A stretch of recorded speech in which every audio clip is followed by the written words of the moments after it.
Let's talk some Saints football. Luke Johnson, NOLA.com, and The Advocate been there the entirety of the first week and a half of Saints training camp. Good enough to give us a little time on the Jim's Firearms Hotline. Luke, how are you? I'm doing great, man. Thanks for having me on.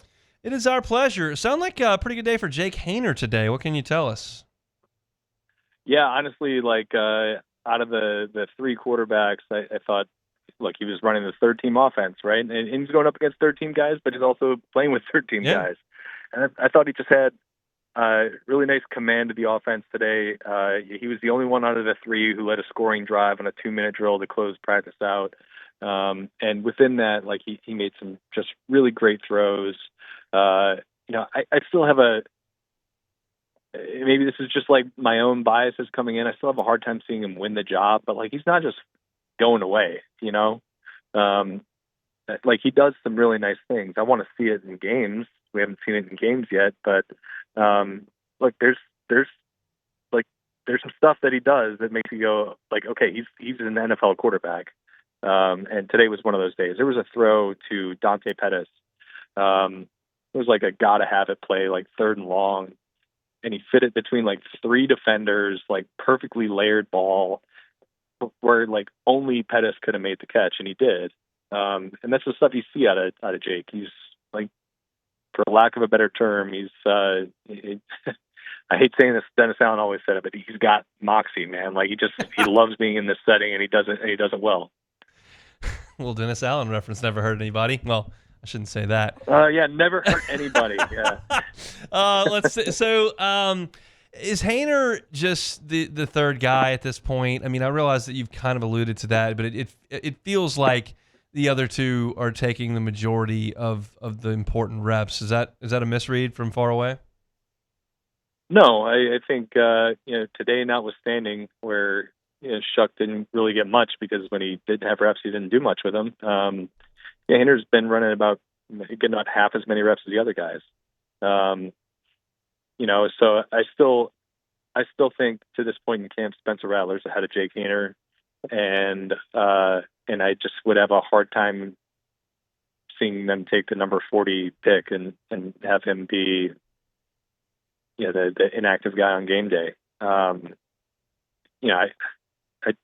just it's hard to envision that being a scenario. He feels pretty, to me, locked in as a number 3. But again, I mean, we're 8 practices into this, and I think there's just a lot of time for things to change.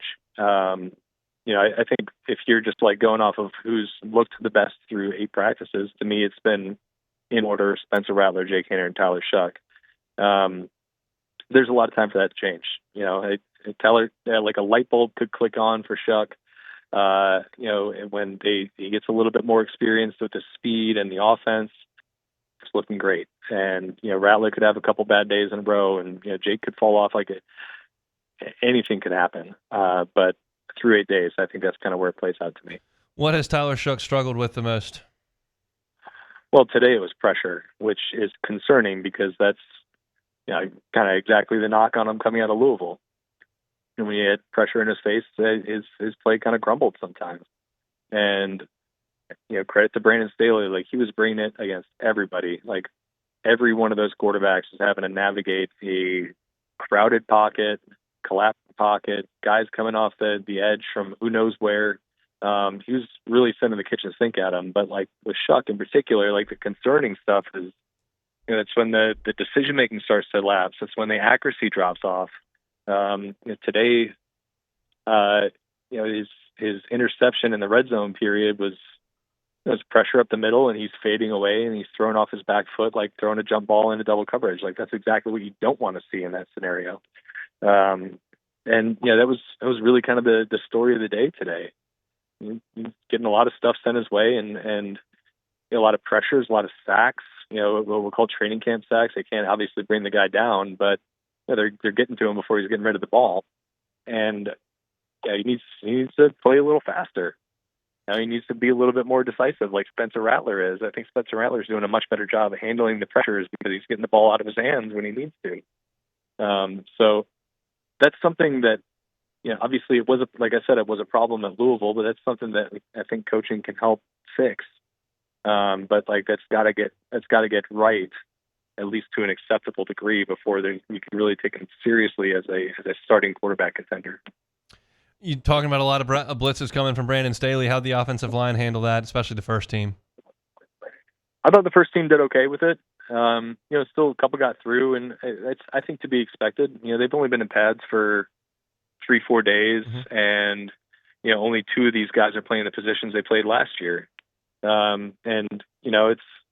It's also like this is also a lot of new stuff that Eric McCoy's having to pick up as a it's the guy who's calling the protections. But like I think that group is still, to me, playing at a pretty high level.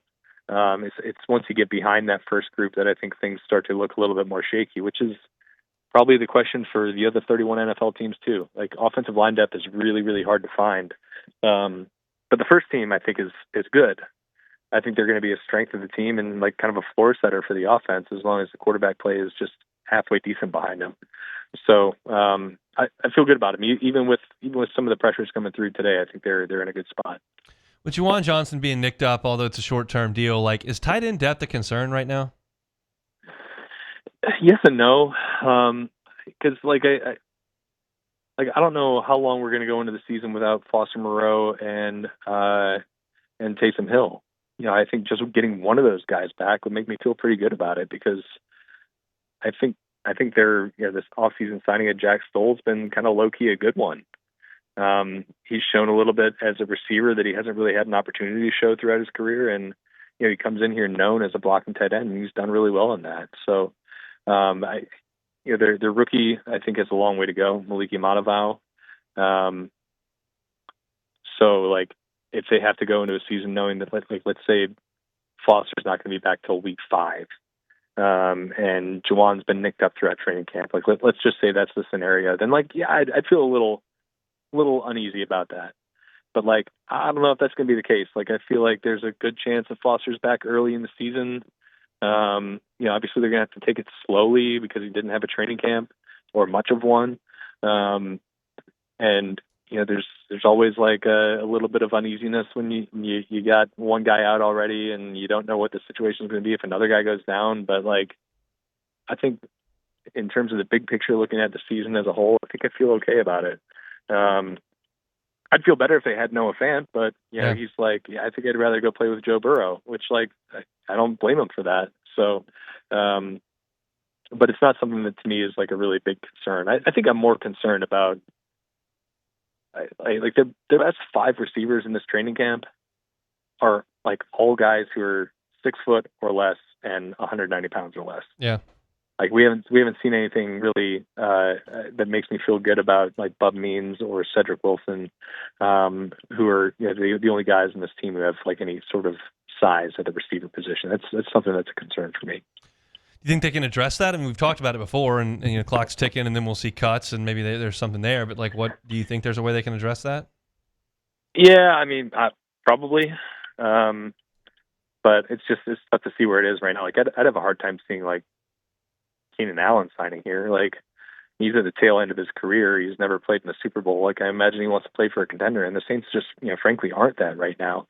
Even though, like, I've been like subtly impressed by what they've done so far. I think that that's like a tough move for a veteran, like an established veteran, a Pro Bowler to make at this stage of his career.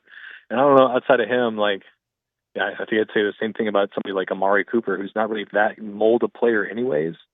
So it really just kind of depends on what becomes available out there. Maybe there's like, maybe there's somebody, you look at the Packers, for instance, they've got about 20 receivers on their team right now. But maybe they'd be willing to trade somebody. But then you're looking at guys who are coming up on contracts. Somebody like Romeo Doubs would probably really help. But like, and you're trading him and probably having to sign him to an extension. Do you want to do that? I don't know. It's been a weak spot throughout the offseason. I think it's going to continue being a weak spot unless something kind of unexpected happens. Last one, somebody that we haven't talked about here that has caught your eye in the first week and a half of camp. Is there somebody that comes to mind? Yeah, I think 3 guys, and they're all defensive players who I think have really jumped to me. I think Kool-Aid McKinstry is really on the verge of a really next year here. obviously somebody who had like a lot of hype coming into his rookie season, but like, he got hurt, he had surgery, he missed a bunch of time, and he was kind of buried on the depth chart. And then when he got in, he was kind of out of shape, and he was okay. He wasn't bad last year, but he wasn't like what I think people were kind of expecting to see out of him.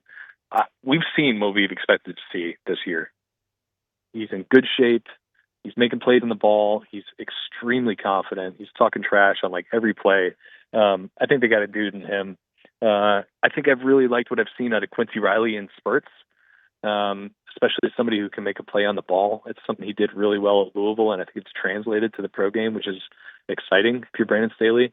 I don't know if he's going to be a starter. I think he still opens the season as like number 4, kind of dime corner, but I do like what I've seen out of him. And then Danny Stutzman, the rookie linebacker. Again, another guy who I don't really see like a path to the starting lineup for him. But I think that the stuff he's shown makes me feel like they got a good player in him. And if for whatever reason they need linebacker depth because DeMario goes down or Pete Werner goes down, he'll be able to help them this year. And especially with DeMario getting where he is in age, I think somebody who could be a potential like building block for this team in the future. Podcast, practice reports, feature stories, all there at NOLA.com, and the Advocate. Luke Johnson's all over it. He's with us every Thursday. Luke, we appreciate some time, man. My pleasure, man. Talk to you later. Hey, it's on. Thanks for watching Hunt on Saints. Before you leave, help us out a little bit. Hit that like button, leave your comments in the section below, and hit that subscribe button so you get all our content right here from Hunt on Saints. We'll see you next time.